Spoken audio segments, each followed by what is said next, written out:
Halo, Bapak Ibu sahabat pendidik. Selamat bertemu kembali di YouTube channel saya. Seri pertama video ini akan membahas tentang pendidik terampil. Bagaimana menyiapkan pembelajaran daring. Mari kita ikuti uraian berikut ini.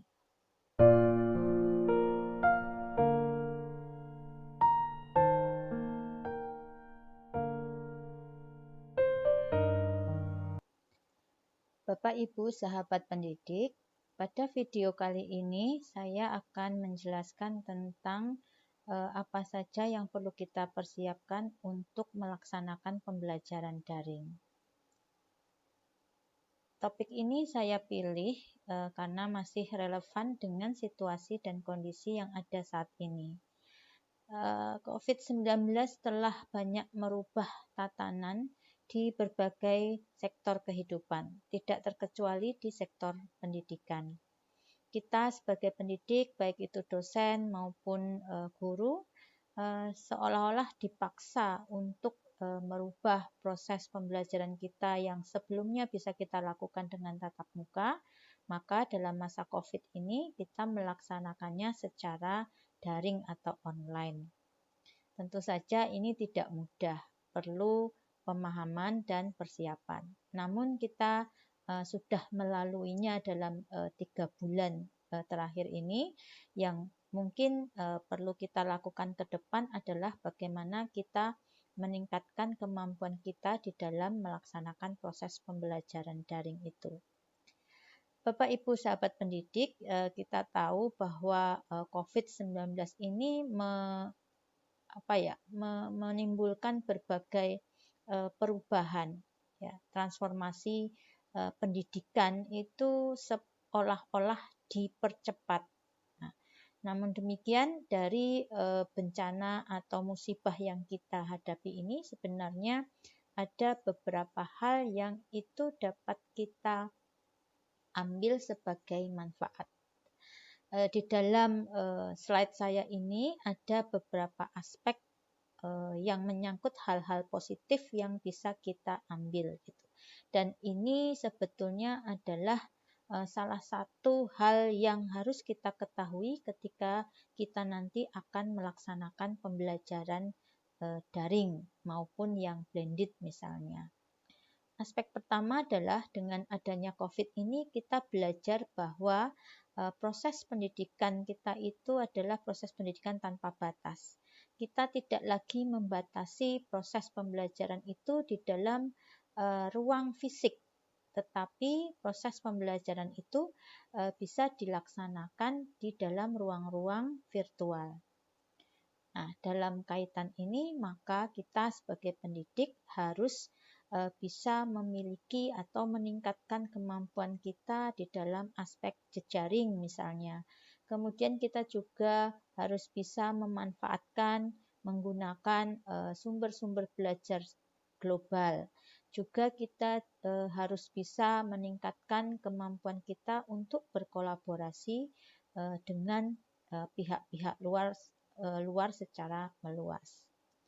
Nah, lingkaran yang kedua adalah di dalam masa pandemi COVID ini kita pada akhirnya memahami peran kita sebagai pendidik. Ya, jadi di sini disebutkan ada redefinisi peran pendidik. Kita tidak lagi menjadi center dari proses pembelajaran itu sendiri. Kita pendidik ini adalah fasilitator bagi siswa-siswa kita, bagi mahasiswa-mahasiswa kita, agar ke depan mereka menjadi generasi yang berkontribusi. Yang ketiga adalah pengembangan life skill. Ini menjadi sangat penting bagi generasi kita ke depan. Tetapi untuk bisa mengajarkan life skill itu, kita sebagai pendidik juga harus bisa memiliki kemampuan ini. Jadi dalam masa COVID-19 ini sebetulnya kita seolah-olah dipaksa belajar untuk beradaptasi. Kita juga makin meningkatkan kemampuan kita dalam berkomunikasi, utamanya komunikasi secara digital. Kemudian kita juga belajar untuk bisa berkolaborasi dengan banyak orang. Kemudian kemampuan kreativitas kita juga perlu ditingkatkan. Ya, kita mencari model-model baru, cara-cara baru untuk bisa tetap melakukan proses pembelajaran dan seterusnya. Dan yang terakhir adalah teknologi terbuka dalam pendidikan. Nah, dengan adanya COVID itu, kita bisa melihat di luar sana banyak lembaga-lembaga atau institusi pendidikan yang membuka akses sumber-sumber belajar mereka, baik secara gratis maupun berbayar. Dan itu nanti akan sangat bisa dimanfaatkan dalam konteks Merdeka Belajar. Sumber belajar bagi mahasiswa-mahasiswa atau siswa-siswa kita tidak hanya berasal dari institusi di mana mereka belajar, tapi juga bisa berasal dari luar institusi mereka.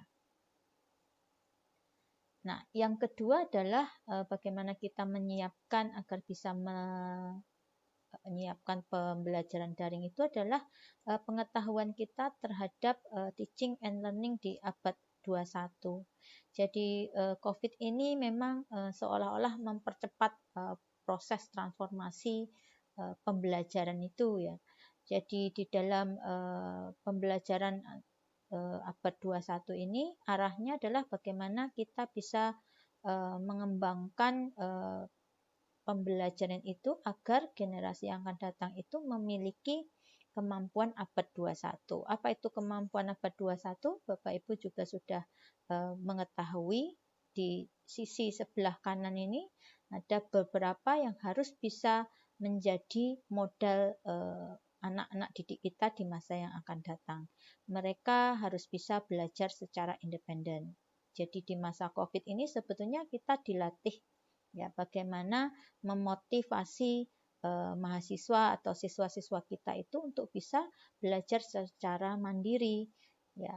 Bagaimana agar mereka merasa ketagihan untuk belajar itu juga penting.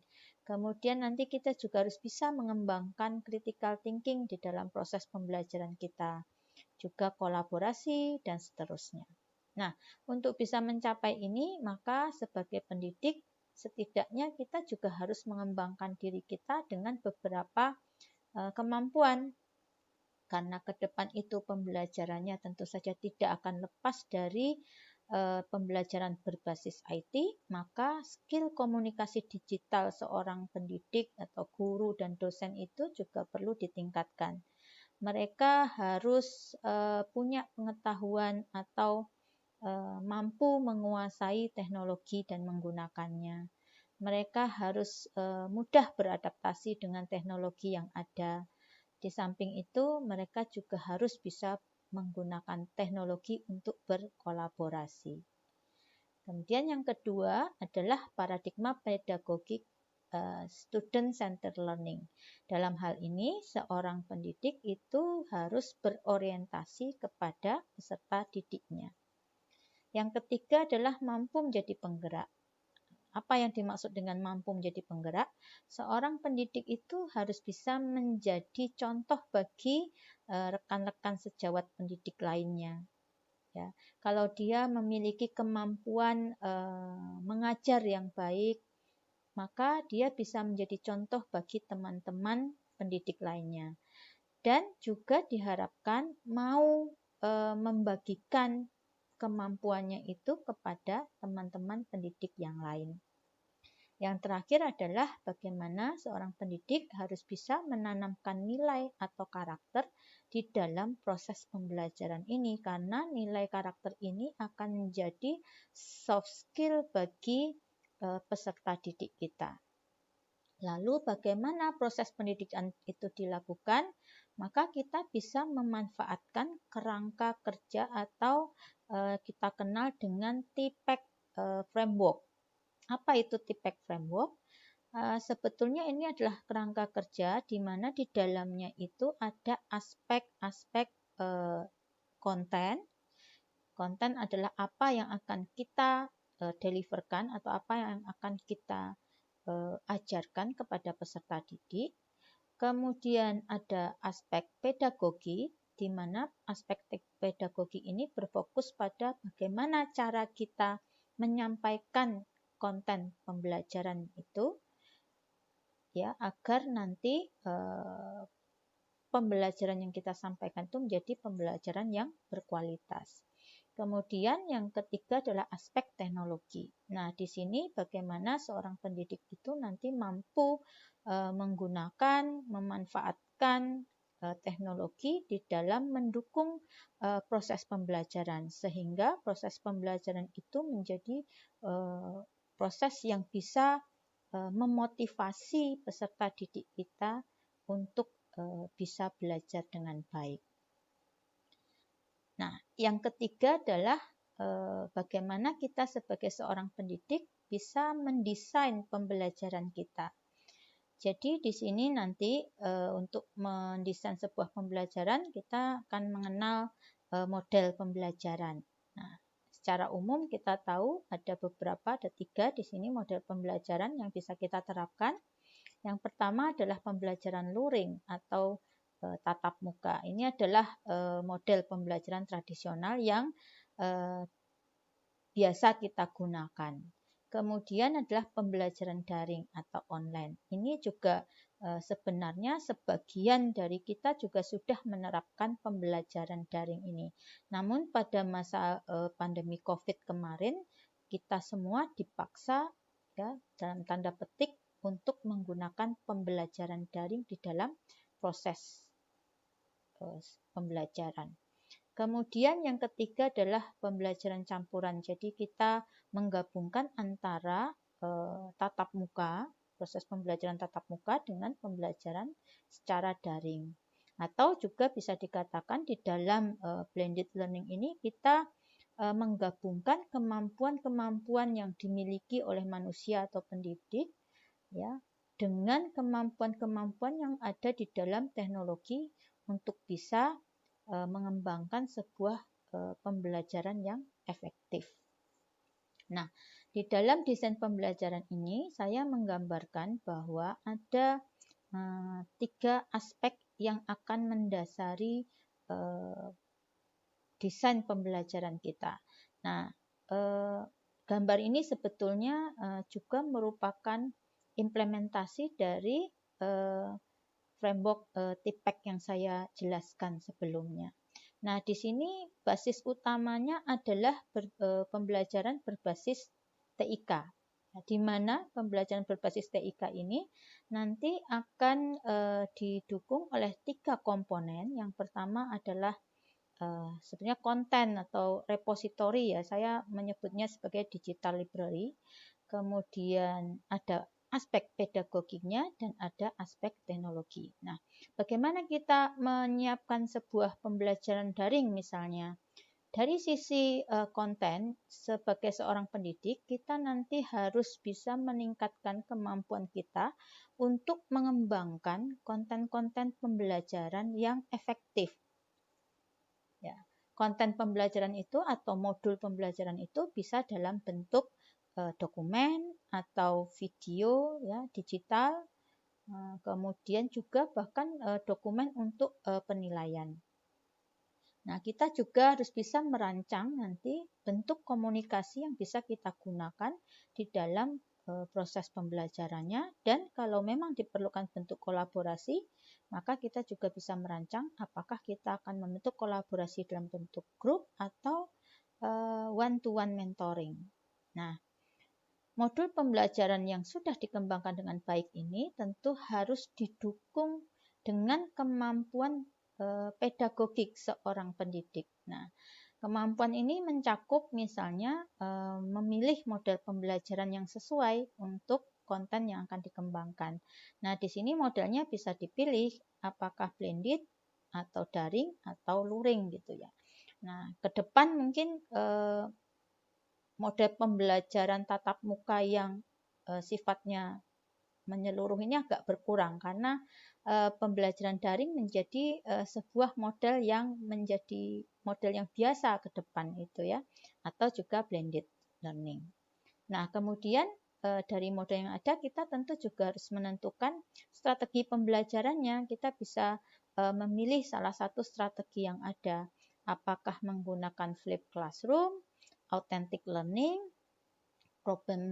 problem based learning, atau problem solving dan sebagainya. Tentu saja ini nanti disesuaikan dengan konten yang kita kembangkan. Nah, dua hal ini nanti akan disupport dengan kemampuan ketiga seorang pendidik, yaitu bagaimana bisa menggunakan dan memilih teknologi yang sesuai untuk mendukung konten dan cara penyampaian konten yang tentu saja akan membantu peserta didik kita untuk bisa lebih termotivasi di dalam belajar. Misalnya, Bapak Ibu sudah mengembangkan sebuah konten atau modul pembelajaran yang mungkin bisa disimpan di katakanlah LMS gitu ya. Nah, di situ kemudian Bapak Ibu menjadikan konten itu sebagai repositori ya, yang nanti bisa digunakan oleh siswa-siswa secara asinkron misalnya ya. Bapak Ibu menggunakan pembelajaran misalnya strateginya adalah flipped classroom. Jadi nanti materi-materi pembelajaran yang akan menjadi bahan pada pertemuan tatap muka atau daring itu sudah dipelajari lebih dahulu oleh mahasiswa atau siswa kita melalui konten-konten online gitu. Nah, kemudian nanti setelah mereka belajar, kemudian bisa kita jadwalkan pertemuan, baik itu secara luring kalau kondisinya sudah memungkinkan, atau jika tidak dimungkinkan, kita bisa menggunakan teknologi untuk melakukan video conference misalnya. Nah, di situ kita akan merancang misalnya diskusi terkait apa-apa yang sudah dipelajari dan mungkin nanti kita juga akan melakukan penilaian dengan memberikan tugas ketika kita melakukan pertemuan klasikal maupun online. Nah, Bapak Ibu, itu kira-kira 3 hal yang perlu kita siapkan untuk menyiapkan pembelajaran daring. Nanti secara teknis akan saya berikan di video selanjutnya. Demikian Bapak Ibu, sampai ketemu di video saya selanjutnya. Salam.